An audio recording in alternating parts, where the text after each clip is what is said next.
Merci pour les chants. Il y a énormément de choses qu'on a chantées ce matin, je vais y arriver, et qui font écho à ce texte qui est devant nous aujourd'hui.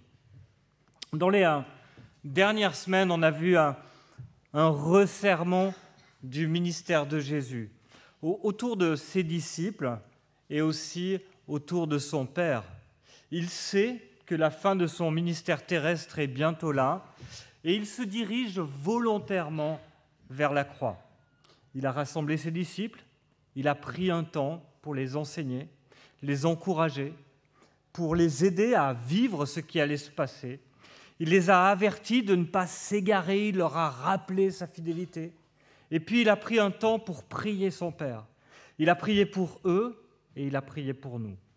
Et tout au long de ces chapitres, on sent une tension qui monte, jusqu'à aujourd'hui, où se déclenchent les événements qui conduisent à la croix. Chapitre 18, la nuit, le froid sont là. Et ce sont eux qui nous fournissent l'ambiance de ces événements, de 3 trahisons qui vont conduire Jésus à être crucifié comme un brigand. La trahison d'un disciple hypocrite qui suivait Jésus pour ses propres intérêts, la trahison des religieux, des propres justes qui n'ont pas reconnu en Jésus leur sauveur, et peut-être une trahison qui nous touche plus encore, la trahison d'un disciple qui aimait Jésus, mais qui a besoin de la mort de Jésus pour être transformé. Et je voudrais qu'on lise ensemble dans Jean 18, les versets 1 à 27. Après avoir dit ces paroles, Jésus alla avec les disciples de l'autre côté du torrent du Cédron, où se trouvait un jardin. Il y entra, lui et ses disciples. Judas, celui qui le trahissait, connaissait aussi l'endroit parce que Jésus et ses disciples s'y étaient souvent réunis.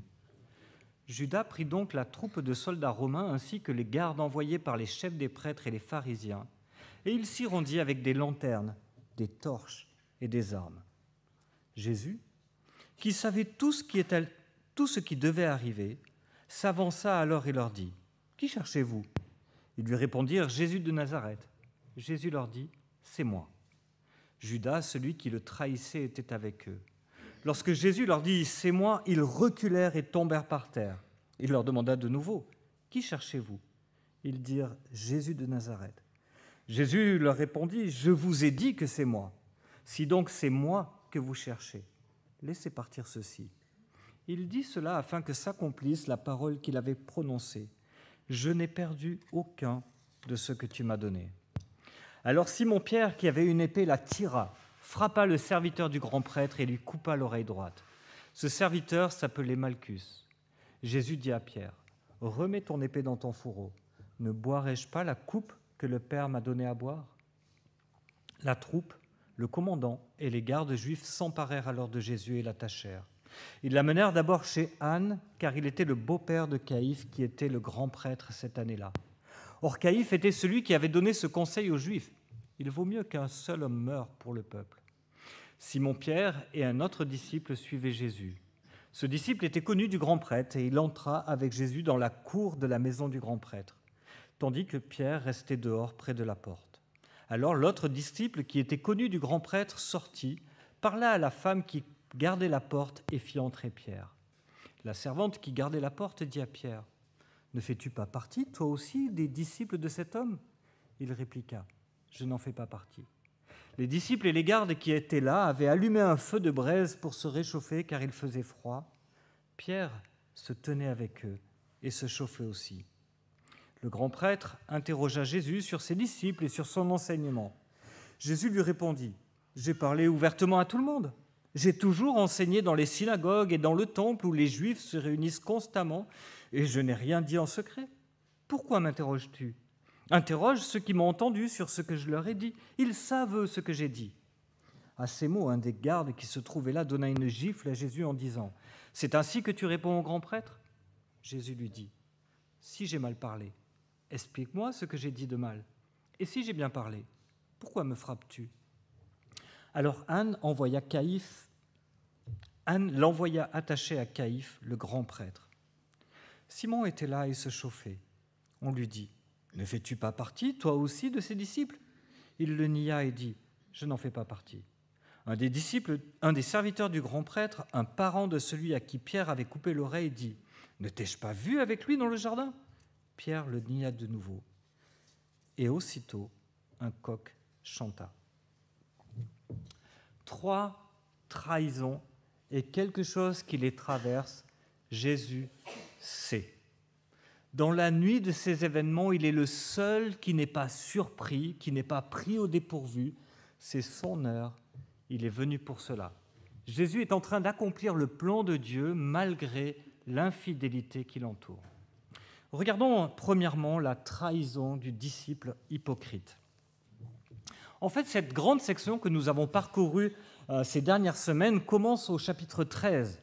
Nous sommes juste avant la fête de la Pâque et Jésus mange avec ses disciples et nous lisons au verset 2. Le diable avait déjà mis dans le cœur de Judas l'Iscariote, fils de Simon, l'intention de le trahir. Jésus savait que le Père avait tout remis entre ses mains, qu'il était venu de Dieu et qu'il retournait vers Dieu. Et Jésus a averti ses disciples et il lui demande mais lequel d'entre nous peut bien te trahir ? Ça leur semble absolument impossible de trahir Jésus. Ils le suivent depuis 3 ou 4 ans, ça dépend comment on compte les Pâques dans l'évangile de Jean, mais ils sont attachés à lui. Ils l'aiment, ils aiment son enseignement. Même s'ils ne comprennent pas encore tout, même si tout n'est pas clair pour eux, ce Jésus qu'ils suivent, il est tellement différent des maîtres religieux. Pour eux, c'est impossible de le trahir. Mais Jésus leur dit, c'est celui à qui je donnerai le morceau que je vais tremper. Et il trempe le morceau et il le donne à Judas.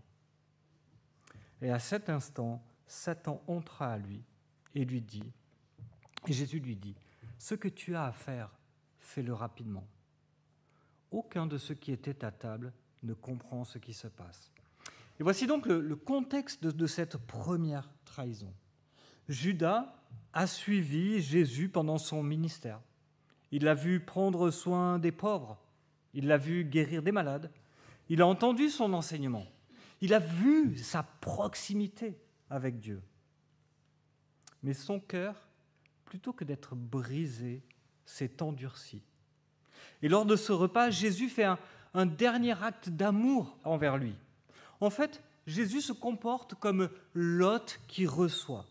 L'hôte prenait un morceau de pain ou un morceau de viande et il le trempait dans la sauce et il le tendait à qui ? À l'invité qu'il voulait honorer. Mais Judas prend ce morceau mais refuse l'amour de Jésus. Son cœur, plutôt que de s'ouvrir à la grâce, s'ouvre à Satan. Par son refus de Jésus, il va collaborer au plan de Satan pour mettre à mort Jésus. Et nous voici à l'est du Cédron. Sur le mont des Oliviers, là se trouve un petit jardin que Jésus et ses disciples connaissaient bien, où ils allaient régulièrement, le jardin de Gethsémani. Ce jardin nous en rappelle un autre, celui d'une autre trahison, celle d'Adam et Ève, qui, comme Judas, ont préféré écouter la voix du serpent plutôt que celle du Seigneur. Et d'ailleurs, c'est dans ce premier jardin qu'est évoquée la venue de celui qui viendra nous délivrer de la domination de Satan. La nuit est tombée, l'endroit est à l'écart, Judas le connaît bien, c'est le lieu et le moment idéal pour ne pas risquer un soulèvement de la foule. Judas, ce n'est pas le révolutionnaire convaincu qui va mener une bataille contre Jésus. C'est plutôt celui qui a senti le vent tourner. Jésus ne va pas satisfaire ses intérêts finalement. Jésus n'est finalement pas ce Messie qui va lutter contre les Romains et qui va les délivrer. Il n'est pas celui qui va renverser la table et prendre le pouvoir. Alors il va se tourner vers ceux qui ont encore un peu de pouvoir, un peu d'argent, et il va leur livrer Jésus. Il va juste utiliser la connaissance qu'il a de Jésus, de son intimité, pour leur désigner le bon moment pour l'arrêter. Quelques soldats, quelques torches, les voilà en chemin. Ils viennent en secret, sans doute par la peur de la foule qui, quelques jours plus tôt, avait accueilli Jésus comme un roi. La troupe de soldats s'avance, précédée de Judas. Ils viennent pour piéger Jésus. Et là, il y a comme un renversement de situation. En fait, Jésus les attend. Il savait ce qui allait arriver. C'est lui qui va vers eux. C'est lui qui les questionne. Mais qui cherchez-vous ? Jésus de Nazareth. C'est moi. Et ils ont peur. Ils tombent par terre en entendant dire « Jésus, c'est moi ».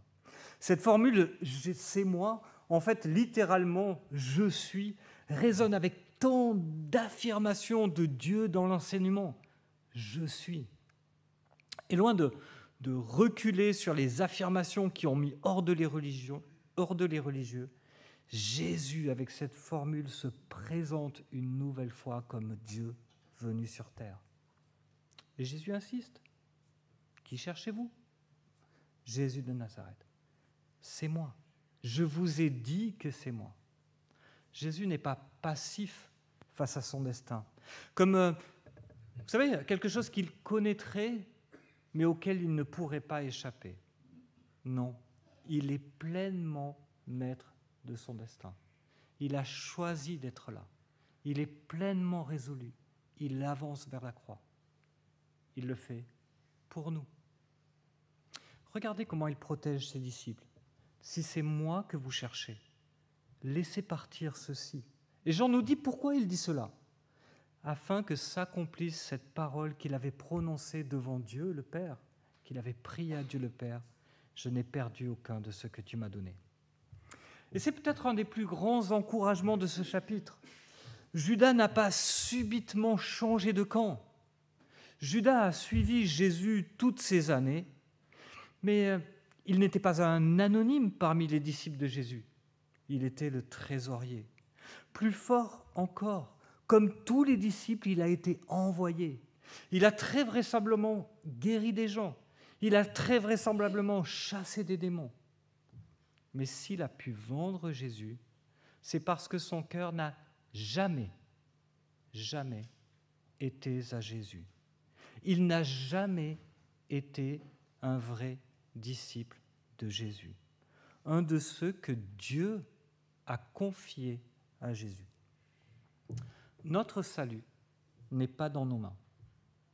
Quoi que vous viviez, peut-être que vous traversez un désert spirituel. Je sais que je l'ai raconté déjà une fois, ça m'est arrivé sur plusieurs années de vivre un désert spirituel. Peut-être que ce matin, vous êtes rempli de doutes à propos de la véracité de votre foi. Peut-être même que vous vivez une double vie. Cette semaine, j'ai appris qu'un frère, un planteur d'église, un homme respecté, un homme que j'avais rencontré une fois ou l'autre et pour qui j'avais une certaine admiration, menait une double vie. Un côté pasteur, père de famille, respecté, et de l'autre côté, des boîtes de nuit, des adultères multiples. Et ce n'est pas la première fois que j'apprends cela d'un frère, d'une sœur ou d'un pasteur. Mais la question n'est pas sur l'énormité de notre péché. Ce n'est pas ça le point. La question est de savoir à qui nous appartenons. Si nous appartenons à Christ, rien ne pourra nous séparer de lui. Quoi que vous viviez, quoi que vous ayez vécu. Dans sa première lettre, Jean parle de personnes qui étaient parmi eux et qui pourtant n'étaient pas des leurs. Je lis dans 1 Jean 2, verset 19. « Ils sont sortis du milieu de nous, mais ils n'étaient pas des nôtres. Car s'ils avaient été des nôtres, ils seraient restés avec nous. Mais cela est arrivé afin que ce soit clair qu'ils n'étaient pas des nôtres. » Qui c'est ces « ils » ? Des personnes qui étaient identifiées comme des frères, des sœurs, des disciples qui suivaient Christ, mais qui n'appartenaient pas à Christ. Et dans le verset précédent, il les appelle des antichrists. C'est le revers de la médaille. Faire des choses, venir à l'église, prendre la scène, être baptisé, participer à des groupes de maison, évangéliser, s'engager dans des projets humanitaires, missionnaires, n'a jamais sauvé personne. La fin de Judas est dramatique.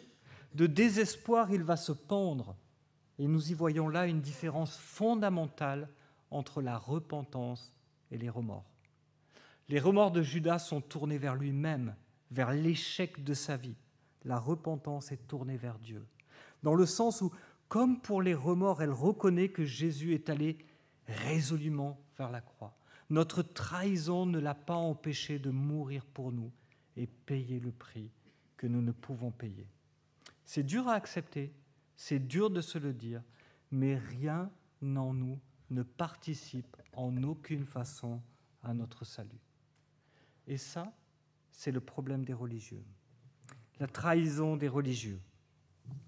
Jésus est amené chez Anne et puis ensuite chez Caïphe. Qui sont ces deux personnages, Anne et Caïphe? Alors Anne, en fait, était le grand prêtre de -6 à 15 après Jésus-Christ, et Caïphe est son successeur. Il est le grand prêtre qui est en place au moment des événements. Seulement, en fait, Anne avait été destituée par les Romains de son rôle de grand prêtre. C'est Valerius Gratus, le prédécesseur de Pilate, qui l'a destitué parce qu'il n'était pas favorable au pouvoir romain. Alors pour beaucoup de Juifs, il était encore le grand prêtre, en fait. Son influence était encore importante. C'est pour ça qu'ils le conduisent chez Anne, mais pas chez Caïphe. Mais d'un autre côté, Caïphe est le grand prêtre en exercice. C'est lui qui est nommé par le pouvoir romain. Il est le personnage obligatoire pour condamner Jésus à mort, parce que les Juifs n'avaient pas le droit de condamner quelqu'un à mort par lui-même. Et au verset 14, on le voit, c'est le projet qui est derrière. Dit rapidement, Anne, c'est le pouvoir derrière Caïphe, et Caïphe, il est celui qui va remplir les papiers administratifs. Plusieurs remarques sur cet interrogatoire. Sur quoi est-ce que Anne interroge Jésus? Et bien sûr, son enseignement et ses disciples. Et Jésus ne répond pas vraiment sur l'enseignement. Ne répond vraiment que sur l'enseignement, pardon. Et il protège encore une fois ses disciples. Mais regardez ce qu'il dit sur l'enseignement. Pourquoi vous me posez ces questions? Mon enseignement est public. J'ai toujours dit tout ce que je dis dans les synagogues, dans les rues. Tout le monde le sait. Et en faisant ça, il déclare deux choses. Il dit, 1, il y a un vice de procédure, et 2, ce vice de procédure cache un mensonge. En fait, Jésus n'aurait pas dû être interrogé, c'était illégal. Dans une comparaison juive au 1er siècle, on n'interrogeait pas l'accusé, on interrogeait des témoins. L'accusation devait reposer sur la parole de témoins. Et c'est pour ça qu'ils disent il doit y avoir un enseignement caché avec ses disciples.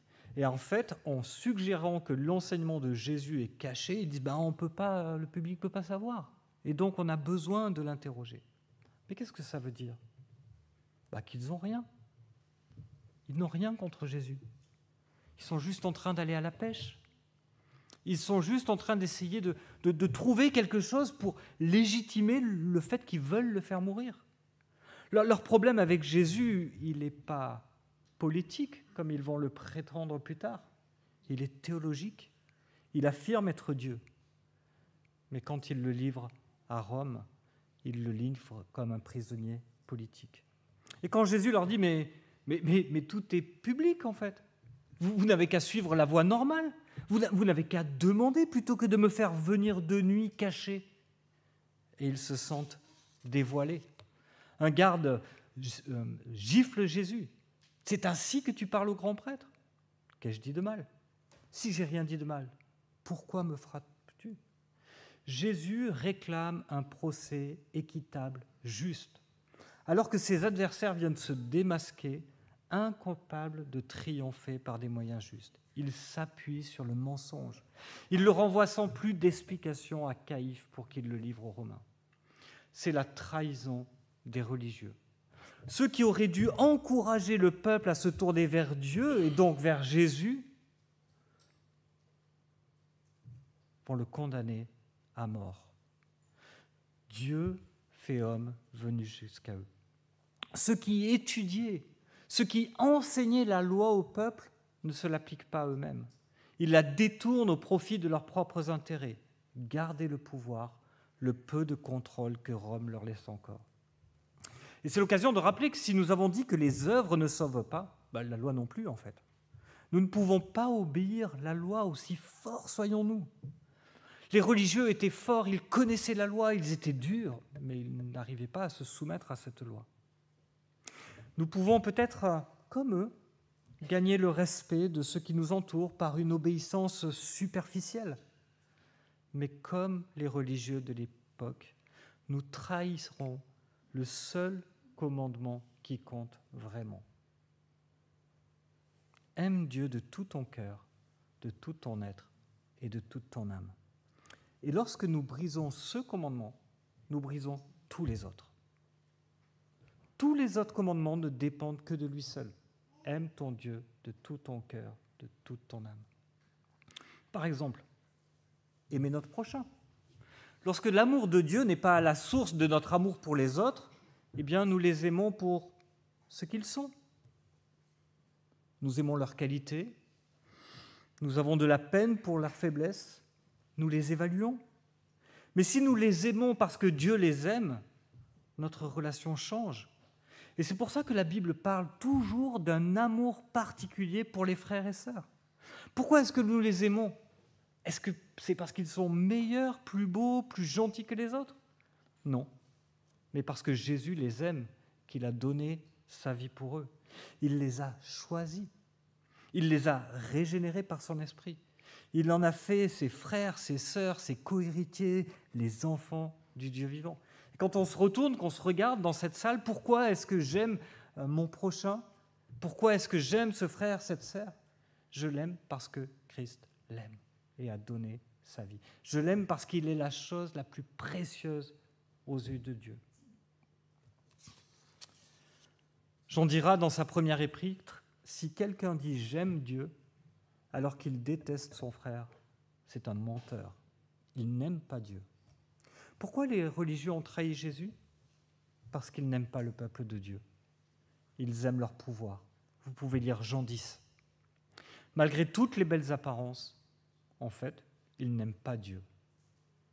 Une différence que l'on verra avec Judas, c'est que pour eux, trouvant leur justification dans leur fait d'obéir à la loi, il n'y a même pas de remords. Jésus disait d'eux qu'ils sont des aveugles conduisant des aveugles. Comme Judas, ils vont à leur perte sans même le savoir. Et puis cette dernière trahison, la trahison du disciple qui aimait Jésus. Après la trahison du faux disciple, la trahison des opposants à Jésus, une autre trahison se profile et elle nous touche de plus près, car c'est la trahison d'un vrai disciple de Jésus, d'un proche, voire d'un très proche de Jésus. Vous savez, Pierre faisait partie des trois, de ceux qui ont participé à la transfiguration de Jésus. Il est celui qui a reconnu en Jésus le Messie. C'était un proche, un très proche. C'est la trahison de celui qu'on n'attend pas. C'est la trahison du courageux. Regardez le début du texte. Des hommes viennent de nuit, des soldats en armes. Ils viennent arrêter Jésus. Un seul sort son épée. Un seul ose frapper un de ces soldats. C'est Pierre. C'est sans doute un peu maladroit comme geste. C'est assurément inutile. Mais quel courage! Quel courage! Je veux dire, sortir son épée seul devant une troupe de soldats romains. Pierre est prêt à donner sa vie pour son maître. Mais c'est lui qui est venu donner sa vie pour Pierre. Et il le reprend et il se laisse conduire par les soldats. Et on retrouve Pierre un peu plus loin, sans doute dans la cour de la maison d'Anne où Jésus est interrogé. Et là encore, Pierre est plutôt courageux. Il n'y a pas beaucoup de disciples qui ont suivi jusque-là. Un autre, sans doute Jean, c'est pas sûr à 100%, qui le fait entrer dans la cour d'Anne. Mais ils sont peu nombreux à être là. Et on doit imaginer ce moment. Jésus, qu'il a suivi toutes ces années, qu'il a aimé, qu'il a respecté, qu'il a reconnu comme étant le Messie, est maintenant interrogé par les religieux. Les Romains sont là, et ils commencent à comprendre que c'est la fin pour Jésus. Ils commencent à comprendre qu'il n'y a pas d'issue. On peut imaginer sa détresse, son anxiété. Les choses sont en train de mal tourner. Que va-t-il lui arriver? Que va-t-il tous leur arriver? Ils ont tout lâché pour le suivre. Et il est interpellé. Et alors que, quand Jésus a répondu « Je suis », les mots qui sortent de sa bouche, c'est « Je ne suis pas ». Et à nouveau, alors qu'il se réchauffe auprès du feu, « Ne fais-tu pas partie, toi aussi, de ses disciples ?» Non. Et puis un parent du garde à celui qui l'avait coupé l'oreille. « Je t'ai vu, tu étais dans le jardin. » Comment oublier celui qui a coupé l'oreille à un de vos parents? Non. Et un coq chanta. Et à nouveau, ce coq nous ramène au chapitre 13. Juste après que Judas soit sorti, juste après que Jésus l'ait reconnu comme celui qui allait le livrer, nous lisons. Simon-Pierre lui dit, « Seigneur, où vas-tu » Jésus répondit, « Tu ne peux pas me suivre maintenant. Là où je vais, mais tu m'y suivras plus tard. » « Seigneur, lui dit Pierre, pourquoi je ne peux pas te suivre maintenant? Je donnerai ma vie pour toi. » Et c'est vrai, et c'est sincère. Et Jésus ne le reprend pas là-dessus. Jésus lui répond, « Tu donneras ta vie pour moi? En vérité, je te le dis, le coq ne chantera pas avant que tu m'aies renié 3 fois. » On va revenir sur Pierre dans quelques semaines et je ne veux pas aller trop en avant. Mais souvenez-vous juste, quelle question pose Jésus à Pierre lors de leur retrouvaille? Quelle est la question qu'il leur pose? Une première question, m'aimes-tu? Une deuxième question, m'aimes-tu? Une troisième question, m'aimes-tu? Et comment répond Pierre? Seigneur, je sais que tu m'aimes. Seigneur, je sais que tu m'aimes. Et à la fin, ils sont obligés de rajouter, ils disent, mais Seigneur, tu sais tout, alors tu sais que je t'aime. Et c'est là toute la différence entre Judas, les religieux, et Pierre. Leur trahison semble si semblable en apparence, mais Pierre aimait Jésus. Et Jésus est revenu vers lui pour le restaurer après avoir passé par la croix. Pierre avait besoin d'une chose, que Jésus meure pour lui. Jésus ne s'est pas laissé détourner de son chemin. Il est resté fidèle jusqu'à la mort. Et si aujourd'hui nous pouvons nous tourner vers lui, ce n'est pas à cause de notre fidélité, c'est à cause de sa fidélité. Il est si facile d'être condescendant envers Pierre. Il avait dit qu'il le suivrait jusqu'à la mort, mais à la première occasion, il l'a abandonné. Je suis Pierre. Vous êtes Pierre. À quand remonte la dernière fois où vous auriez pu témoigner pour Jésus et vous n'avez rien dit? Par peur de mourir, non, pas de mourir, d'être moqué? Par peur de perdre une amitié? Par peur de perdre un travail? Nous sommes Pierre. Nous échouons. Nous sommes Pierre et Jésus revient en permanence vers nous. M'aimes-tu? Ce n'est pas nos échecs qui comptent pour Jésus. Ce n'est pas nos réussites qui comptent pour Jésus. Ce qui compte pour Jésus, c'est m'aimes-tu? Mais nous sommes aussi Judas. Quand nous choisissons notre réussite, nos projets pécheurs, plutôt que de suivre Jésus. Nous sommes aussi ces religieux qui justifient leur droiture par une apparente moralité qui n'est pas alignée sur leur cœur impur. Le seul à qui nous ne pouvons pas nous identifier, c'est Jésus. C'est Jésus qui a toujours été fidèle, qui a été fidèle jusqu'au bout. Mais vous savez quoi? c'est lui qui s'identifie à nous en donnant sa vie. Il vient vivre en nous pour que nous puissions lui ressembler et vivre sa fidélité. Pour que nous ne soyons plus des Judas, pour que nous ne soyons plus des religieux hypocrites, pour que nous ne soyons plus des pierres démunies, mais des enfants du Dieu vivant, qui portent en eux la vie et l'esprit de Jésus-Christ. Quelques applications pour nous ce matin, cette semaine. Soyons émerveillés par Jésus. Contemplons l'infidélité qui l'entoure. Et cette infidélité met en valeur sa fidélité. Regardez Jésus. Regardez cet homme parfait qui est mort pour nous. Parce que lui, il a répondu à la question « Je t'aime ». Apprenons à le connaître toujours plus. C'est ainsi que nous l'aimerons. Jésus dit, c'est ceux qui me connaissent qui m'aiment. Et c'est ainsi que nous serons transformés à son image par sa parole. Choisissons notre camp. Choisissons bien notre camp. Au verset 5, Judas est avec ceux qui viennent arrêter Jésus. Au verset 18, Pierre se tenait avec les serviteurs et les gardes pour se réchauffer. Qu'un était du bon côté? Avons-nous honte de notre foi, de notre Église? Nous tenons-nous fièrement du côté des frères et des sœurs que Jésus-Christ a rachetés? Portons-nous avec fierté la bannière de Jésus? Ou est-ce que nous nous mêlons discrètement à la foule de ce monde? Avec qui voulons-nous être associés?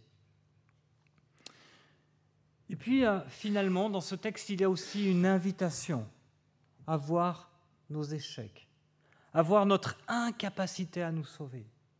Seul Jésus peut marcher vers cette croix. Aucun de nous ne peut le faire.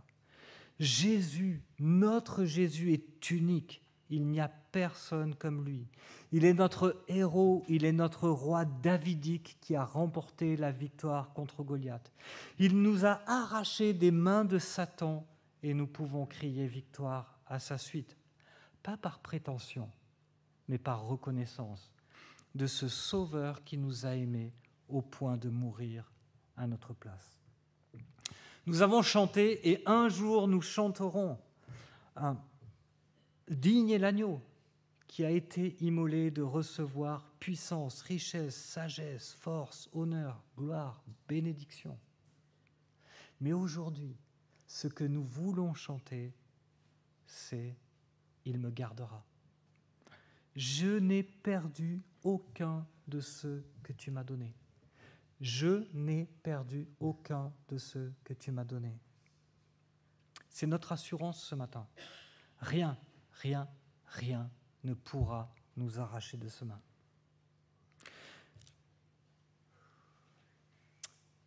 Et je crois que c'est ce que nous allons chanter. Nous chanter les uns les autres, l'écouter ensemble. Nous allons chanter ensemble. Il me gardera. Il me gardera. Quand je crains d'abandonner, Christ me gardera.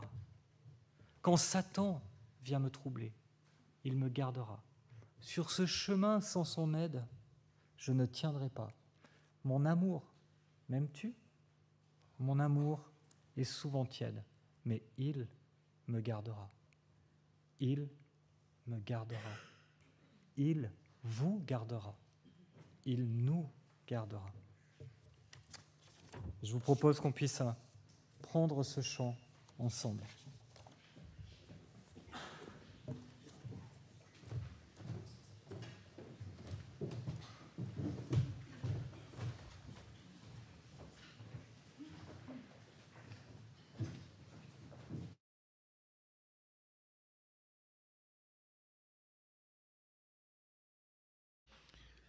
Pas de transition à faire. Merci Jean-Jacques. Je vous invite à entonner. Il me gardera.